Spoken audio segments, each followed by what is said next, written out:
Hello, everybody. Hi, Mom. Say hi. Hi, it's Miracle Mom and Michael. We're back. So, this global Chernobyl segment that we're doing here on Miracle Mom and Michael is pretty much we're talking about what's going on in the world. And in the previous segment, or the previous episode, the global Chernobyl episode, we were talking about a documentary that I came across. It's about an hour long, made by the guys at this one news organization called the Epic Times, and they basically did an expose about potentially the true source of this coronavirus. They did a deep dive, and I forwarded that video to the link to the documentary to my mom, and she shared it. She watched it and shared it with a bunch of her friends on Facebook, who promptly also shared it. And then they all started getting notifications that that video has been blocked or banned, and um, so, which means, whenever that happens, either you're doing something wrong or you're doing something right. And in this case, it turns out that the official sources are confirming much of what that documentary proclaims or elucidates. Real quick, and I want to talk about a few of the specifics that are brought out. But Mom, do you want to just give a quick overview of what this documentary points out as to the source of the coronavirus? Well, the guy who did all the investigating, he went back, like even 5 years, maybe as far back as 10 years, in digging up, you know, evidence, hardcore evidence, not suppositions, not, maybe this, maybe that, but paper documentation written in Chinese. And he went to China and investigated. He's been on this for a number of years. It's not like he just decided to do this in January or something like that. Right. He went all over the world and gathered evidence, hardcore, that you can hand to someone and put it in their hand and say, look at this. So, he spent a lot of money, a lot of time, and interviewed scientists and people to look over all this documentation and get their conclusions. And they have all agreed. We it kind of boils down to, we're unsure. You can't really call this a biological weapon per se. Was this fired at the world Right. kind of a weapon? But they're coming to the conclusion that the Chinese did engineer this virus. That's what he's proving, that this virus was engineered in the lab. This wasn't something they plucked out of a bat and got from the wet market. This was designed intentionally. And Now, what were the motives? What were the motives? Why were they doing this? This is what he gets to the core of.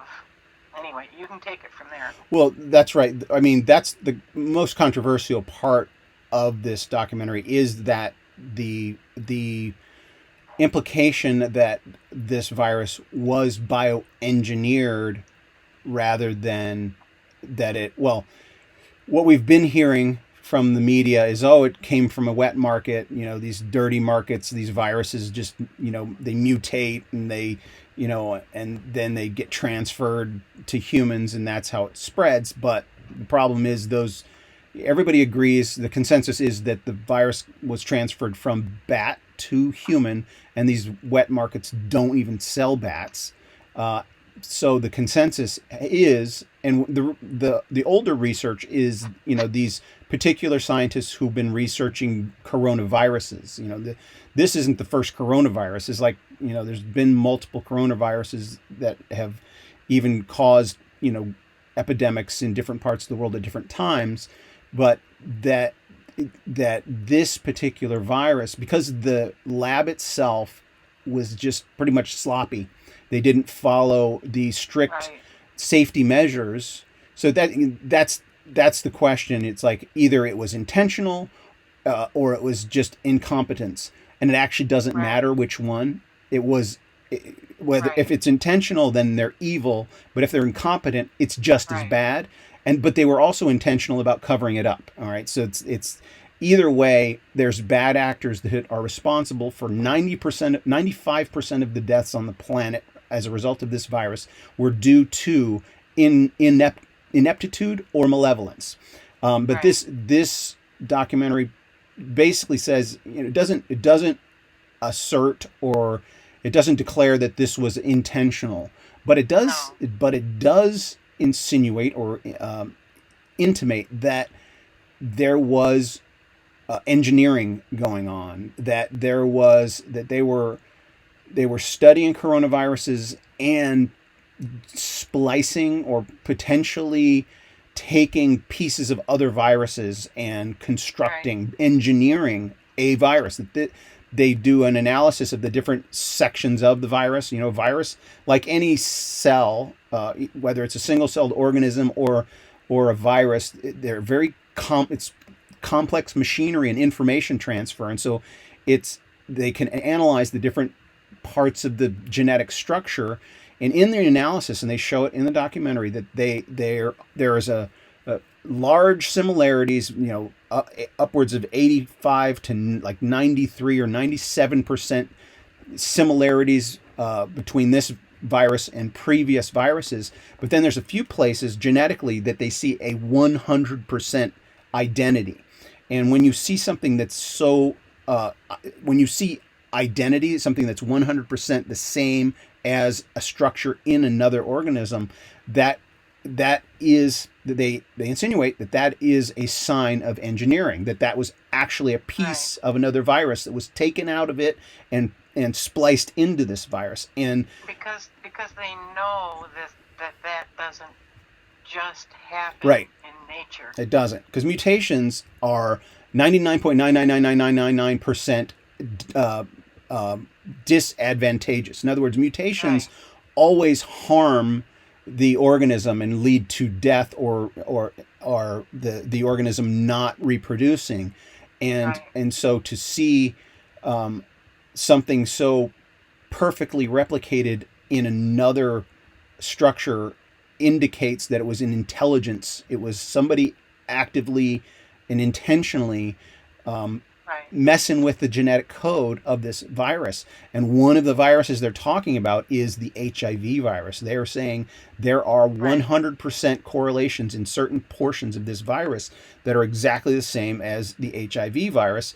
And they're saying, if I'm remembering correctly, that the particular part of the virus that is replicated like that is one of the it is the part that makes it contagious. I'm not. And how would you possibly explain genetic material from an HIV virus contaminating the genetic material of this virus?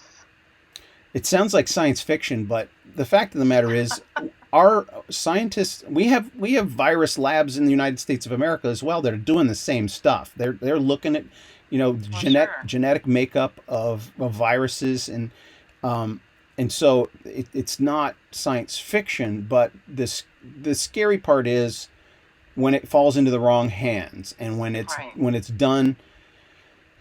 People we in the United States of America, or in the West, in civilized cultures, have this. We live in this bubble where we think, everybody is happy. Everybody has the best interest of everyone else in mind. We all want to get along, but that's a communist regime. Like, they're literally a mafia, ruling over 1.3 billion. It's terrible. I don't know how many people are in China. It's over a billion people. It's under 2 billion.